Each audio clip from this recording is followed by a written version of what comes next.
പിന്നെ ജീവിതത്തിൽ പ്രയാസങ്ങൾ എപ്പോഴും ഉണ്ടാവും. അല്ലാതെ എല്ലാം നേരെ പോകുന്നൊരു പരിപാടി ഇവിടുത്തെ ജീവിതത്തിൽ ഉണ്ടാവില്ല. അപ്പോൾ ഈ പ്രയാസങ്ങൾ ഉണ്ടാകുമ്പോൾ തിരിഞ്ഞ് നടക്കരുത്, പിടിച്ചു നിൽക്കണം. ഇത് കുറേ ആളുകൾ ഉദ്ദേശിച്ചിട്ടാണ് ഞാൻ പറയുന്നത്. അനുസർമ്മർ പറ്റിയും ഇപ്പോൾ പ്രയാസം, നമ്മളൊരു ജോലിക്ക് വരും, പുതിയ സ്ഥലത്തേക്ക് ഒരു ജോലിക്ക് വരും, അവിടെ പ്രയാസങ്ങൾ ഉണ്ടാവും. പക്ഷെ നമ്മൾ വരുന്നത് നമ്മുടെ ചുമലിലൊരു വലിയ കുടുംബം ഉണ്ടായിരിക്കും, നമ്മുടെ ചുമലിൽ കുറേ ഉത്തരവാദിത്തങ്ങൾ ഉണ്ടായിരിക്കും. അങ്ങനെ ആയിരിക്കും പല ആളുകളും വരുന്നത്. അപ്പോൾ നമ്മളിങ്ങനെ ആലോചിക്കുകയാണ്, ഞാൻ പഠിച്ചു, ഞാൻ വിദ്യാഭ്യാസം നേടി, എൻ്റെ ജോലി ഇതല്ല, എനിക്ക് കിട്ടേണ്ട ജോലി ഇതല്ല, ഞാൻ ഉദ്ദേശിച്ചത് ഇതല്ല, ഇതൊക്കെ നമുക്ക് പറയാം, നമ്മുടെ ഭാഗത്ത് ന്യായമുണ്ട്. പക്ഷേ ഇതിട്ടെറിഞ്ഞ് പോയാൽ നമ്മുടെ പിന്നിൽ വലിയൊരു കുടുംബം ഉണ്ടായിരിക്കും, നമ്മുടെ പിന്നിൽ കുറേ ഉത്തരവാദിത്തങ്ങൾ ഉണ്ടായിരിക്കും. അപ്പോൾ നമുക്ക് ഇതിട്ടെറിഞ്ഞ് പോകാൻ പറ്റില്ല. ഇങ്ങനെ ജീവിതത്തിൽ പ്രയാസം അനുഭവിക്കുന്ന കുറേ ആളുകളെ നമുക്ക് കാണാം. ഇപ്പോൾ ഞാൻ ഫസ്റ്റ് ഗൾഫിലേക്ക് വന്ന സമയത്ത്, അപ്പോൾ ആ ജോലി എനിക്ക് ഇഷ്ടപ്പെട്ടൊരു ജോലിയല്ല, നല്ല ജോലിയാണ്, എനിക്ക് ഇഷ്ടപ്പെട്ടൊരു ജോലിയല്ല. അപ്പോൾ അവിടെ അതിൻ്റേതായ കുറേ പ്രയാസങ്ങളുണ്ട്. 10 മണിക്കൂറാണ്, അത് 2 ഷിഫ്റ്റാണ്, ഒഴിവ് ദിവസം ഇല്ല, എല്ലാ ദിവസവും വർക്കാണ്. അപ്പം ഒരു സ്വാതന്ത്ര്യമില്ല. കാരണം നമുക്ക് രാവിലെ വന്ന് കുറച്ച് കഴിഞ്ഞ് പിന്നെ വീട്ടിൽ പോയി 2-3 മണിക്കൂർ റെസ്റ്റ് എടുത്ത് വീണ്ടും വരണം. അപ്പോൾ നമുക്ക് വേറെ എവിടെയും പോകാൻ പറ്റില്ല. അപ്പോൾ ആഴ്ചയിൽ ലീവുമില്ല. ഇങ്ങനെ വർഷങ്ങളോളം ഇത് മുന്നോട്ട് പോകണം. അപ്പോൾ എനിക്ക് അത് ഒരിക്കലും ആക്സെപ്റ്റ് ചെയ്യാൻ പറ്റുന്നില്ല, ഒരിക്കലും ആക്സെപ്റ്റ് ചെയ്യാൻ പറ്റുന്നില്ല. അപ്പോൾ ഞാൻ ആ ജോലി ഒഴിവാക്കി പോവുകയാണ് എന്നുള്ള തീരുമാനത്തിലേക്ക് എത്തി. അപ്പോൾ എൻ്റെ പിതാവ് അവിടെ ഉണ്ട് അപ്പുറത്ത്. അപ്പോൾ പിതാവ് എന്നോട് പറഞ്ഞു, ഇതൊക്കെ പ്രയാസമുണ്ട്, ഞാനും കുറേ കഷ്ടപ്പെട്ടാണ് നിൽക്കുന്നത്, തൽക്കാലം പിടിച്ചു നിൽക്ക്, നമുക്ക് നമ്മുടെ കുടുംബത്തെ രക്ഷപ്പെടുത്തണ്ടേ. അപ്പോൾ അന്ന് എൻ്റെ കുടുംബത്തിൻ്റെ അവസ്ഥ വളരെ പരിതാപകരമാണ്, ഞങ്ങൾക്കൊരു വീട് പോലും ഇല്ലാത്തൊരു സമയമാണ്. അപ്പോൾ ഞാൻ അവിടെ പിടിച്ചു നിൽക്കാൻ തീരുമാനിച്ചു. എന്തായാലും വന്നു, 2 വർഷം ഇവിടെ പിടിച്ചു നിൽക്കാം. ഞാൻ 2 വർഷം പിടിച്ചു നിൽക്കാൻ തീരുമാനിച്ചു. അങ്ങനെ എനിക്ക് എന്തോ ഒരു കംഫർട്ട് ഇങ്ങനെ ഫീൽ ചെയ്യാൻ തുടങ്ങി. എന്ത് ജോലിയാണെങ്കിലും ഞാൻ അതിൽ ഹാപ്പി, ഞാൻ ചെയ്തോളാം. അപ്പോൾ എനിക്ക് ശമ്പളം കിട്ടാൻ തുടങ്ങി, നമ്മുടെ കുടുംബത്തെ ഇങ്ങനെ കടുപ്പിച്ച് വരാൻ തുടങ്ങി. അപ്പോൾ ഞാനിങ്ങനെ ചിന്തിച്ചു, ഞാൻ എന്തായാലും വന്ന് പെട്ടു, ഇനി 2 വർഷം ഇവിടെ നിന്നേ മതിയാകും, ഈ കോൺട്രാക്റ്റ് കഴിഞ്ഞാലേ എനിക്ക് മാറാൻ പറ്റുള്ളൂ. എന്തായാലും ഇപ്പം ഞാൻ ഇവിടുന്ന് ചാടിപ്പോകുന്നില്ല, ഇപ്പം ഞാൻ പ്രശ്നം ഉണ്ടാക്കി ഇവിടുന്ന് പിന്മാറുന്നില്ല, ഞാൻ പിടിച്ചു നിൽക്കാൻ തീരുമാനിച്ചു. എനിക്ക് കുറേ സ്വപ്നങ്ങളുണ്ട്, ആ സ്വപ്നങ്ങൾ ഞാൻ നേടും, ഞാൻ ആ സ്വപ്നങ്ങളിൽ നിന്ന് പിൻവാങ്ങില്ല. പക്ഷേ ഇപ്പം എനിക്ക് ഇവിടെ ജോലി ചെയ്യണം, അതിൽ നിന്ന് ശമ്പളം കിട്ടണം, അതുകൊണ്ട് എൻ്റെ കുടുംബത്തെ നോക്കണം, അതുകൊണ്ട് എൻ്റെ പ്രശ്നങ്ങൾ തീർക്കണം, അതുകൊണ്ട് ഞാനിവിടെ നിൽക്കുകയാണ്. അപ്പോൾ ഞാനിങ്ങനെ ചിന്തിച്ചു, എന്തൊക്കെ കാര്യങ്ങൾ ചെയ്യാം. ഒന്ന് ടൈപ്പിംഗ് പഠിക്കാം, കാരണം നമ്മുടെ ജോലി അക്കൗണ്ടൻ്റ് ആയിരുന്നു അന്ന്.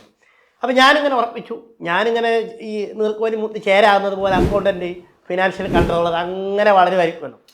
കമ്പ്യൂട്ടർ എന്തായാലും നോക്കേണ്ടി വരും. അപ്പോൾ ടൈപ്പിംഗ് പഠിക്കുകയാണെങ്കിൽ ഈ കീബോർഡ് നോക്കാതെ ടൈപ്പ് ചെയ്യാൻ പറ്റും. അപ്പോൾ ഞാൻ അതിനെക്കുറിച്ച് ഒരാളോട് ചോദിച്ചു. അപ്പോൾ ഒരാളൊരു സോഫ്റ്റ്വെയർ പറഞ്ഞു തന്നു, അത് ഫ്രീ ആയൊരു സോഫ്റ്റ്വെയറാണ്.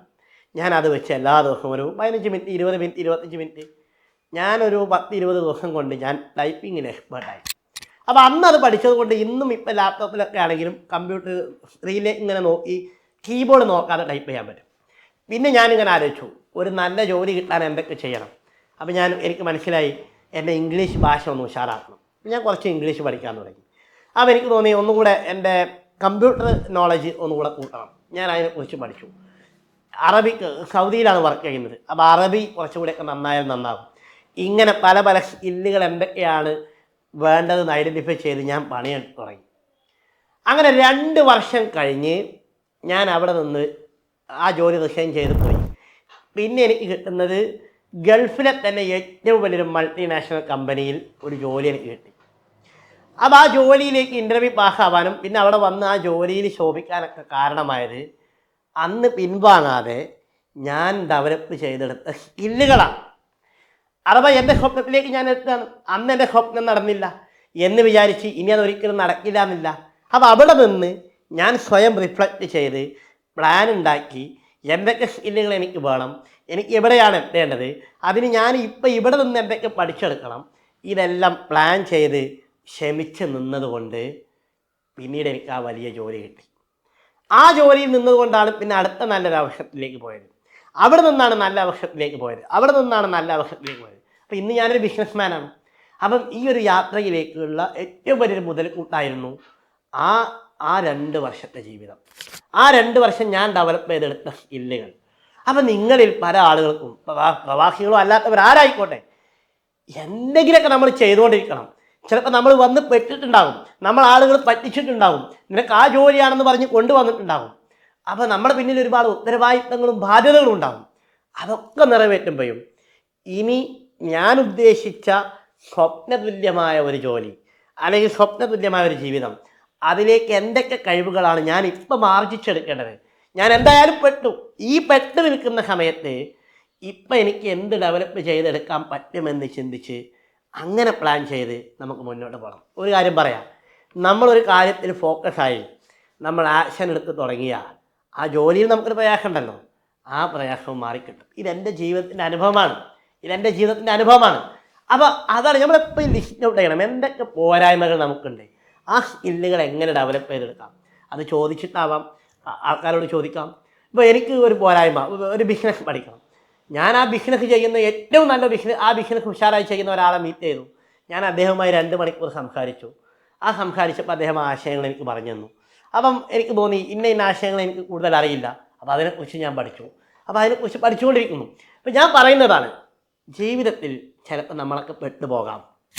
അപ്പോൾ നമ്മൾ എൻ്റെ സ്വപ്നം അതല്ലല്ലോ, ഞാൻ ഇവിടെ നിന്ന് പെട്ടെന്ന് ഇറങ്ങുകയാണ്. അതേസമയം നിങ്ങൾ ഫൈനാൻഷ്യലി സെറ്റിൽഡാണ്, നിങ്ങൾക്ക് എല്ലാ സൗകര്യങ്ങളും ഉണ്ട്, ബാധ്യതകളില്ല, നിങ്ങൾക്ക് നിങ്ങളുടെ പുതിയ സ്വപ്നത്തിലേക്ക് പോകാം, അവിടെ നിന്ന് ഒഴിവാക്കാം. ഇതൊന്നുമില്ലാത്ത ഒരാളെ സംബന്ധിച്ചിടത്തോളം പിടിച്ചു നിന്നേ പറ്റും. പിടിച്ചു നിൽക്കുന്ന സമയത്ത് സ്കില്ലുകൾ ഡെവലപ്പ് ചെയ്ത് അങ്ങനെ വന്നവരാരും ജീവിതത്തിൽ എവിടെയും എത്താതിരുന്നിട്ടില്ല. അതേസമയം ഒളിച്ചോടിയവർ എന്നും ഒളിച്ചോടിക്കൊണ്ടേയിരിക്കും, അവർ ജീവിതത്തിൽ ഒരു സ്ഥലത്തും എത്തില്ല. അപ്പം ഞാൻ പറഞ്ഞ ആശയം ഇതാണ്, നമ്മൾ പിൻവാങ്ങരുത്. മുന്നോട്ട് പോകാൻ എന്തൊക്കെ ആയുധങ്ങളാണ് നമുക്ക് വേണ്ടത്, ആ ആയുധങ്ങളെക്കുറിച്ച് മനസ്സിലാക്കുകയും ആ ആയുധം പഠിച്ച് മൂർച്ച കൂട്ടി വയ്ക്കുകയും ചെയ്യുക. നല്ല അവസരം, നല്ല ഭാവി നമ്മെ കാത്തിരിക്കുന്നുണ്ട്. വീണ്ടും മറ്റൊരാശയവുമായി കാണാം. Thank you very much.